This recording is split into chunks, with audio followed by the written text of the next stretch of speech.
අතීතයේ ಭಾರತ දේශේ බරණැස් නුවර ගුත්තිල නම් වූ අති දක්ෂ ගාන්ධර්වයෙක් වාසය කළේය. ඔහුගේ වීණා වාදනය සියල්ලම් වශී කළා. ඔහුගේ සංගීතය සිත නිවාලන්නක් විය. දුක තුනී කරන්නක් විය. රජු පවා ඔහුගේ දක්ෂතාවයට මහත් ඈල්මක් දැක්වුවා. උදේනි නුවරින් පැමිණි මූසිල නම් තරුණයෙක් ගුත්තිලගෙන් ශිල්ප ඉගෙන ගැනීමට පැමිණියේය. මූසිල ඉතා ඉක්මනින් දක්ෂයෙක් බවට පත්වද ඔහුගේ දක්ෂතාවය සමගම අහංකාරයද වැඩුණේය.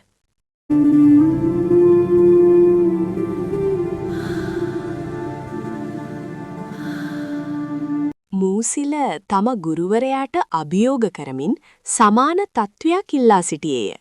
ගුත්තිල දැඩි කනස්සල්ලට පත්විය.